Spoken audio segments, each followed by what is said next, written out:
this new Southside Leisure Center. I mean, I don't know a lot about it. Suddenly pops up during an election year. What a coincidence.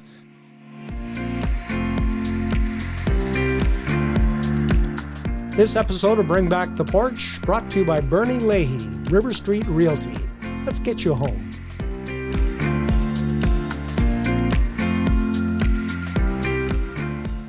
Kirby Shafer joins us now, another one of the people who is seeking a seat on Medicinehat City Council. Welcome, Kirby. Thank you very much. Why? I worked for the city for 30 years in electric distribution. I'm retired now since 2021. I've followed city council and the city. I mean, I was born, raised, grew up here. All my roots are here. I'm passionate about the city, and I keep up to date. And this last term especially, it's just been, steadily worse since I would say about 2015. And it's just, gotten steadily worse. I felt that rather than be an armchair quarterback, I think I have some solutions. I think I have some ideas that could possibly help and alleviate a lot of the problems that we're facing today. So rather than being a keyboard warrior, you decided to step into the fire. Yeah, on Facebook, a gentleman said that. He spoke up to everybody and said, you guys all seem so smart. Why don't you run for council? Quit being an armchair quarterback. And I thought to myself, I'm not one to go on social media and badmouth what's going on, because I don't know all the details behind it, the hidden details like that they're not disclosing. So it's easy to sit back and criticize, but once you have all the information, it may change your opinion, right? From your observations of the last 4 years, what would you have done differently if you'd have been on that council? Well, the last 4 years really haven't been any different since, like I say, 2015. That's about the time when we started Financially Fit. It wasn't a program. To me, we should be financially fit every day. We should be using that model every day. It should be not a catchphrase. That program was brought in because the city's spending and costs were skyrocketing. And so we had to try and get control of it. Unfortunately, not everybody bought in. Some people were saving money. Some people were spending it like we printed it in City Hall. That leaves you in the same place. You're not gaining anything. Then it came to accelerated Financially Fit, which meant it was more critical to get this under control. And then 2021 hit. And that's when D-Day hit, and they did a reorg, had to cut, and they cut. So your biggest issue would be spending at City Hall? They need to get a real control on their spending. We need to get back to a needs versus wants. It's great to have everything you want, but we need to look after our needs. Our infrastructure, our assets, our most valuable commodity, which is our utilities, electric and gas. We need to ensure that those are upgraded, maintained, and looked after so that, roads, parks, water, sewer, all of our needs are looked after. Once those are looked after and they're run efficiently, and you have strategic thinkers in there that will give you accurate budgets. When I was doing budgets, we used to do a 5-year budget, which I'd like to see us get back to. It's hard to give forecasted budgets just because the economy the way it is and inflation, but it gives you a sense of what is needed in terms of upgrades. Do we need a new sewer lift station? Do we need new water lines? Do we need new roads? A new turbine at the power plant? It gives us time to plan for those rather than surprise. Here's a huge cost this year. Taxes are going up this much, right? But we not only did we do that, but we also created budgets that had 5, 10, and 15% rollbacks. What does that look like for your department, right? Does it affect services? Are there cuts that are going to have to be made in terms of job losses and stuff? What does that look like? so that when times are tough, we had a plan to fall back on. We had something that we could adapt to. And it was a lot of work at the start, but it's not a lot of work to maintain. So what happened to that plan? That plan ended probably, like I say, around 2015. That all happened prior to. We had some great people in great position, like in the big positions in the city of Medicine Hat, and they had the foresight to come up with these plans, because at that time, 2010, we had a business manager who he was one business manager. He set our rates. He created our COSAs for cost of service agreements. And he basically said in 2010, natural gas is going to be $2 a gigajoule until at least 2020. He's not wrong. It's still $2 a gigajoule. He was a very smart man. And we had another gentleman at the power plant who looked after our rates, or after our selling to the grid, the price of the grid. Now we have a whole department that replaced these two people. I don't even know how many people are employed in that department. I would say 6 or 7 to do two people's jobs. And now we want to form a rate review committee to guide these people. Like it's just gotten out of hand. So a little bit too top heavy, in your opinion? Top and middle, for sure. Okay. The city hasn't, since 2015, the city was 63,000 people. Today, the city's 63,000 people. Why did our staffing rates go up from 1,100 employees to 1,500 employees, approximately? Mm-hmm. If the city hasn't grown, why do we need all these extra people? And it's just, there's a lot of your costs right there. Andy McGrogan, when he was visiting with us here on the porch, he suggested that perhaps they need to do a line-by-line budget review every year. Your thoughts on that? Absolutely. You need to, when admin brings the budget, I know when we did budgets, we had to be specific as to what that money was earmarked for. It's not just a generic term and, here it is, accept it. If that means a tax increase, so be it. That's not acceptable. In this community, there's a lot of people that are just scraping by, making ends meet, and they can't afford that kind of change in their life. Those huge tax increases. They want to see value for their money. What are we spending it on? Medicine Hat is, according to Alberta Municipal Affairs and Alberta Job and Labor Statistics, Medicine Hat is ranked number 1 in municipalities per person that live there. So, we're spending $7,000 per person for 63,000 people. The second place city is like $3,000 less than us. Is that because we also operate our own utilities? Does that muddy that calculation little bit? It does muddy it a little bit because we do own our own power plant.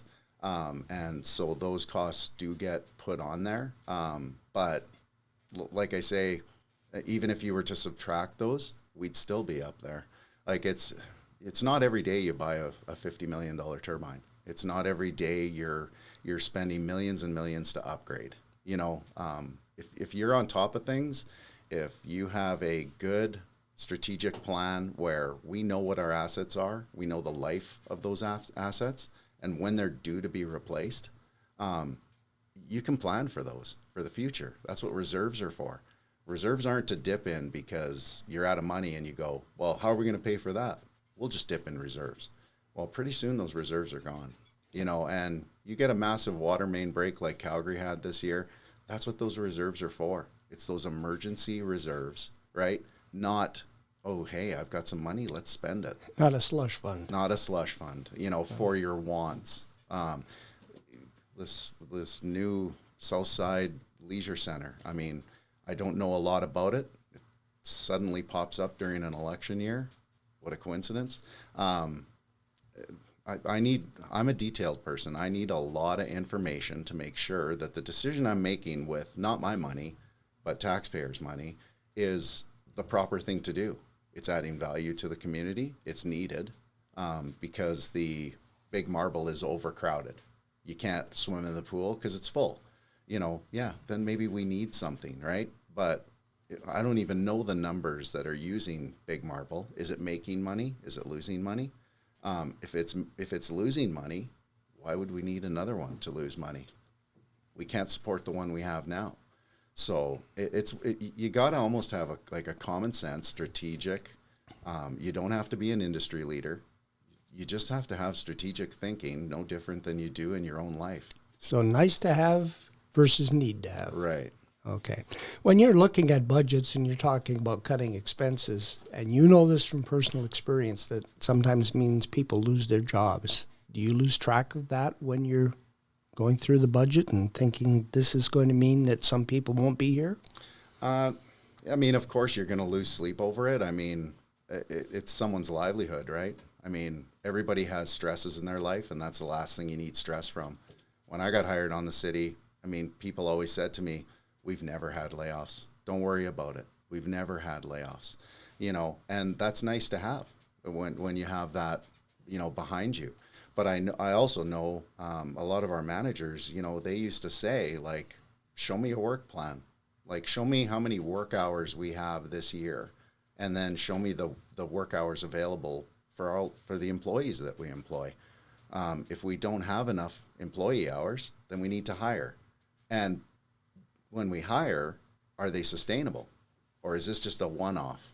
Can we maybe get a contractor to do it? Because if we hire these people, that work may not be there in the future. And I don't want to be the guy that tells somebody they lost their job, So they were very strategic thinkers back then. They thought of all those things, and is there another way we can get this done without hiring employees? They would love to hire employees, but they want to sustain them. They don't want people standing around not doing anything, and it's a waste of money, right? Mm-hmm. They used to call it jerseys. They said it's like a hockey team. We had so many jerseys, right? And that's it. Like, until you prove to me we need more jerseys, and that's with a solid work plan that shows that this is sustainable work and it's valuable work, you're not getting another jersey. From your life experience in the electric distribution area, I'm sure you have some thoughts on the MCC, Municipally Controlled Corporation, that would perhaps take over the burden of looking after utilities from City Council. Well, when I first heard of the MCC, I know some people within the city. I reached out to them and I asked them tough questions. I said, like, why are we forming this? What is the benefit for me? You're asking me as a taxpayer to invest $2.1 million plus $300 and some thousand annually, to keep this running. What's the value for me? I do that in my own life. If I'm going to make an investment, what's my return on investment, right? How is this benefiting me? And I could not get a clear answer. I could not get a clear answer that convinced me this was the route to go. And so I'm not going to be a conspiracy theorist. Certain people are getting kickbacks, everything you hear on Facebook and stuff. I'm not going to be a mudslinger that way. But to this day, I still don't know, other than what I heard at council. And when Rochelle Pancoast said, it would be nice to have industry leaders that we can bounce ideas off of and ensure that we're going in the right direction. How did we sustain an electric utility over 100 years? Are you saying we've never had industry leaders? Did we not replace people with industry leaders? And if we haven't, maybe we should. Certain positions, they pay well as it is.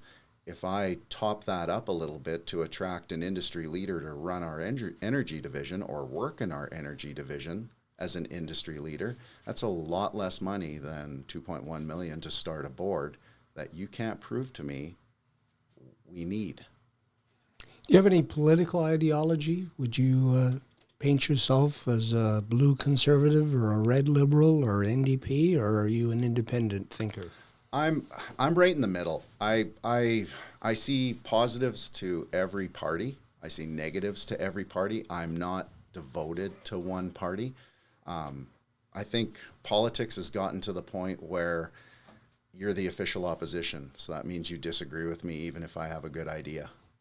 It's so convoluted now and so messed up. As the official opposition, you need to work with me. And I'll listen to you, you listen to me. I mean, you tell me shortfalls, you tell me, how to fix them. I'll gladly take it that way, but that's considered weakness, and we could lose the election. It's all about winning and losing. It's not about what's best for the country, what's best for the city. Paul Harvey used to say that the next election begins the morning after the last one ended. Exactly. Career politicians. Exactly. Utility rates, that's something else that people have been sort of upset with over the last couple of years, led to a special interest group getting involved. Where do you think they're going to go? Well, utility rates, they're pretty much market. I mean, they're market-based. It's a commodity, right? In order to generate a megawatt of electricity, you need natural gas, right? And natural gas is a commodity. So it fluctuates. It's volatile. Utility rates, again, if we get back to a needs versus wants and we get our house in order for our critical infrastructure, we don't have to, and I heard this at a council meeting as well, we need to generate more revenue, and raising utility rates over and above an acceptable rate of how much you're making it for is not an acceptable way to generate revenue. That's not the right thing to do, right? So clear, accurate messaging saying we used to set our rates as they'd pick the top 5 utilities in Alberta, and we were always in the middle. We were median.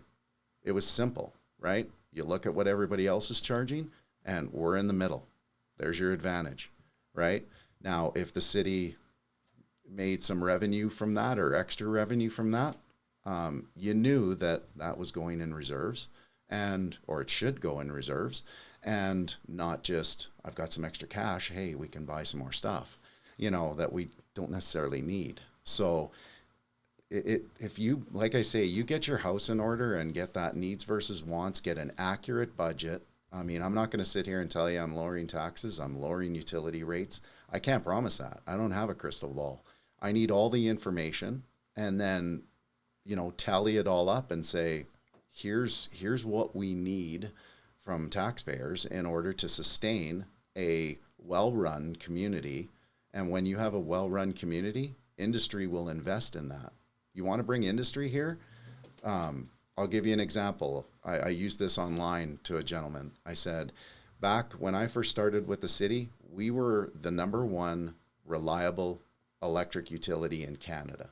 I sat on Canadian Electrical Association committees, and they envied us for what we had as a monopoly. We're exempt from a lot of the taxes. We're exempt from a lot of the regulations, like others have to deal with, right? They envied us for what we had. I can't believe we even would consider getting rid of what we have. You know what I mean? And so I posed the question to them.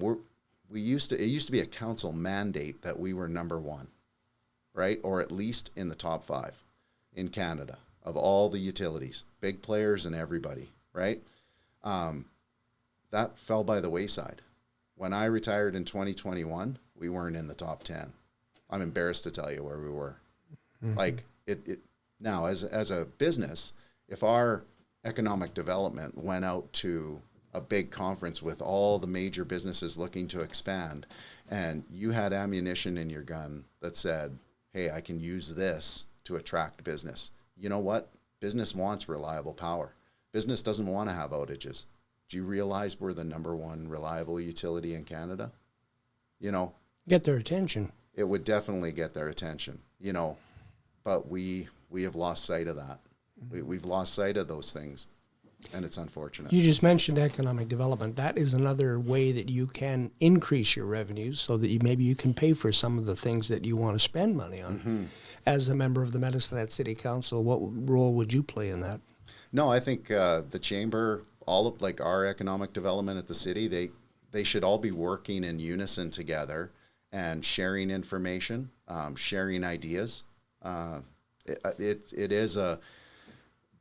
We can't lose sight of the businesses we have.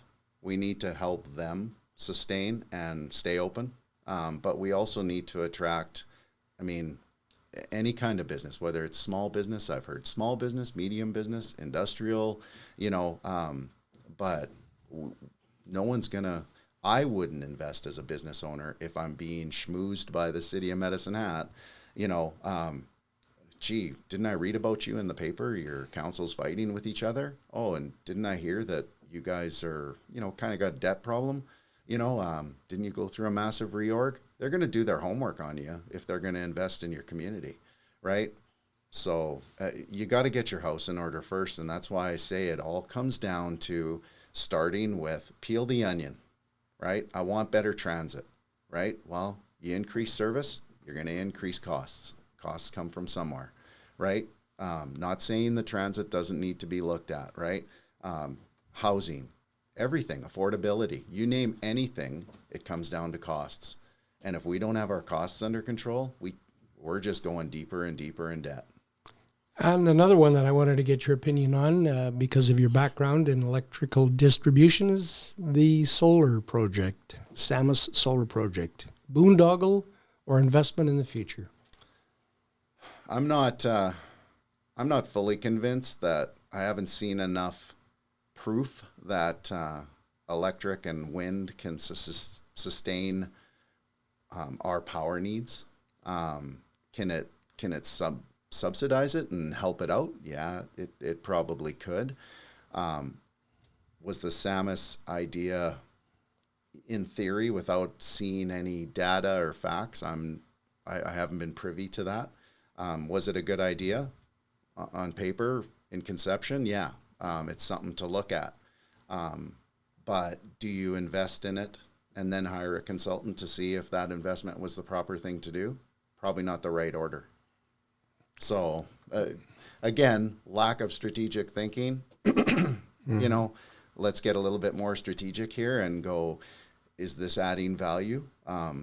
What's this look like in terms of taxes going up? Right? Is it sustainable? What's the lifespan of it?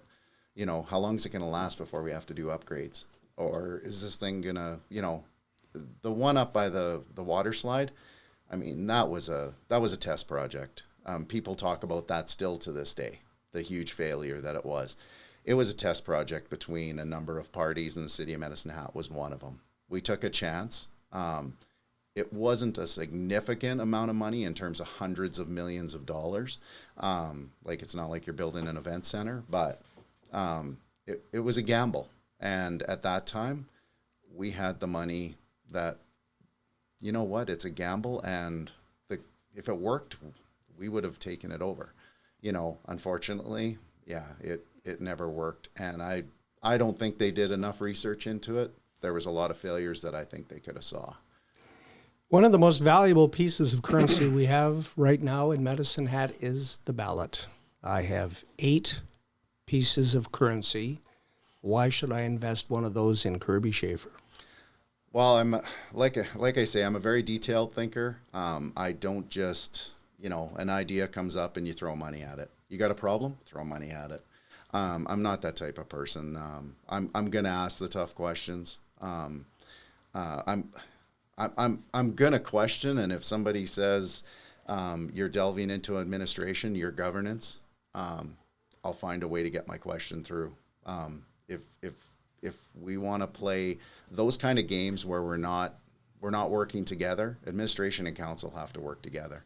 They really do. It's hand in hand. I'm trusting the information you're giving me. You're trusting the decision I'm making is the best for the community, right?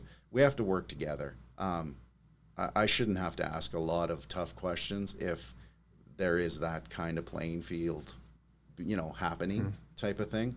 So ask me a question, like I was telling you, I'll give you an answer to it. I'll give you my honest opinion on it. There's been some tough ones on Facebook, and I've answered them, and I've answered them honestly, and I don't have kickback from them where somebody insults you. You know what I mean? I'm going to give you an honest answer. I'm not going to sugarcoat it because I know that's what you want to hear. And I'm definitely going to ensure that public money, like I did when I worked for the city, that's not my funds, so it's someone else's. I'm doing an investment for them, and I need to ensure that I've covered all my bases, or as many as I can, before I make a educated, strategic decision. Kirby Shafer, candidate for Medicinehat City Councilor on October 20th. Thank you for your time. Thanks, Brian.